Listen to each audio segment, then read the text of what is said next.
Sir क्या जाए बिहार हल्ला कम करिएगा। प्राथमिकता है सर।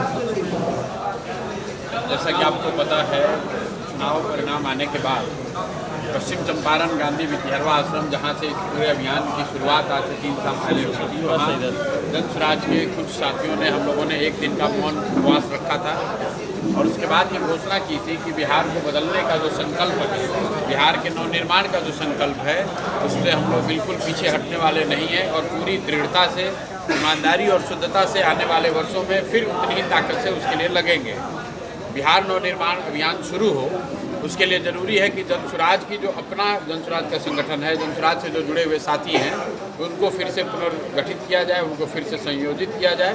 इसीलिए बिहार नवनिर्माण अभियान की शुरुआत से पहले मैं सभी जिलों में जा रहा हूँ, संगठन और इस विचार से जुड़े हुए लोगों से बातचीत कर रहा हूँ, उनके राय सुन रहा हूँ, कहाँ गलती हुई, कहाँ चीज़ों को और बेहतर किया जा सकता है और आने वाले समय में जन स्वराज किन मुद्दों को लेकर आगे चले, इन पर साथियों का राय विचार सुना जा रहा है, ताकि इन सब के बात को सुनने के बाद बिहार नवनिर्माण का अभियान जब शुरू हो तो वो सही मायनों में बिहार की जनता का आवाज़ हो और बिहार में जो वो करना चाहते हैं उसको बल मिले।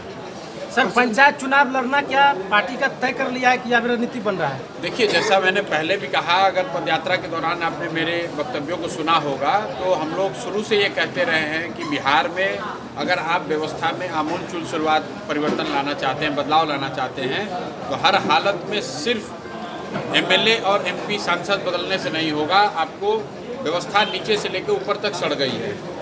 बिहार तब सुधरेगा जब हजारों अच्छे लोग वार्ड सदस्य बने, जब हजारों अच्छे लोग मुखिया सरपंच बने, तभी तो भ्रष्टाचार रुकेगा, तभी निचले स्तर पर सरकारी व्यवस्था सुधरेगी।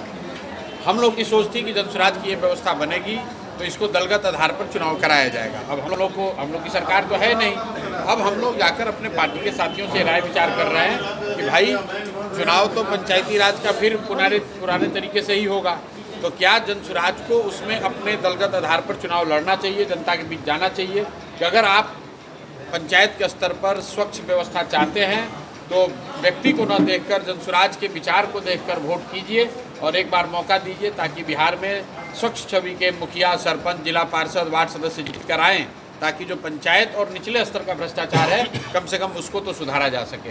तो अभी ये चर्चा चल रही है 44 जिलों में। मैं जब बैठकें अपनी पूरी कर लूँगा, पार्टी के सभी वरीय साथी बैठेंगे, तो अप्रैल या मई में इस पर निर्णय औपचारिक तौर से लिया जाएगा। शराबबंदी को लेकर क्या कहेंगे? अभी विधानसभा में जो आवाज होगी, बिल्कुल जो पहले से कहा हुआ है वही बात अभी भी कह रहे हैं।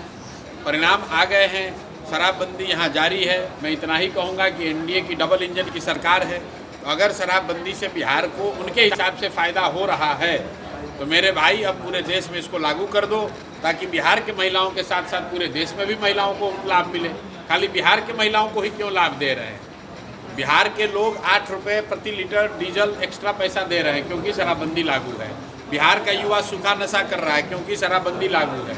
बिहार में बिहार सरकार को हर साल 20,000 करोड़ का नुकसान हो रहा है क्योंकि एक फर्जी शराबबंदी लागू है। इसके बावजूद लोगों ने अगर उसी सरकार को वोट दिया है तो मान लीजिए कि ठीक नीति है और इसको पूरे देश में लागू कर दीजिए, लेकिन कोई एनडीए का साथी इसको बिहार के बाहर लागू करने की बात नहीं करेगा। बिहार के गरीब जनता को, भोली भाली जनता को बेवकूफ़ बना रहे हैं, वोट के नाम पर महिलाओं का वोट ले रहे हैं और बिहार के समाज का बहुत बड़ा नुकसान हो रहा है। हम लोग का शराबबंदी पर जो स्टांस है वो एकदम बना हुआ है, उससे पीछे हटने का सवाल नहीं है। ये फर्जी शराबबंदी का कानून बिहार के समाज के हित में नहीं है। प्रशांत जी, सार्वजनिक रूप से मीट बंद करने की बात की गई है, मीट दुकान के, इसका क्या प्रभाव पड़ेगा? जो बोइएगा वो काटिएगा, जो बोइएगा वो काटिएगा। जैसे लोगों को चुनकर संसद में, विधानसभा में भेजिएगा वैसी ही बात सुनिएगा। तो आप इनसे शिक्षा की, रोजगार की, पलायन बंद करने की बात नहीं सुनेंगे, आप इनसे भ्रष्टाचार खत्म करने की बात नहीं सुनेंगे, इनसे आप बिहार के नवनिर्माण की, विकास की बात नहीं सुनेंगे, इनसे आप मीट चालू करने और बंद करने की बात सुनेंगे। बस एक आंकड़ा आपको बता देता हूँ, देश में मांसाहार वाले लोग बिहार देश के 5-7 उन राज्यों में है जहाँ सबसे ज़्यादा नॉन वेजिटेरियन हैं as a proportion to the total population.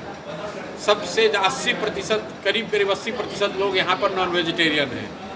तो जो बेच रहा है उसको लाइसेंस मिलना चाहिए, सफाई होनी चाहिए, शुद्धता होनी चाहिए, वहाँ तो ठीक है, लेकिन अगर उसको आप समाज को जाति धर्म के नाम पर बांटने के लिए कर रहे हैं, आपस में लड़ाने के लिए कर रहे हैं, तो वो गलत है। और जो लोग कर रहे हैं आपको और जनता को मालूम है कि वो क्यों कह रहे हैं। यूजीसी पे आपकी पार्टी क्या स्टैंड रखती है, क्योंकि यूजीसी खुद मानती है कि 118% भेदभाव बढ़ा है। यूजीसी पर जिन लोगों को हमने चुनकर सरकार में बैठाया है, उन्होंने ही यूजीसी का कानून लाया है।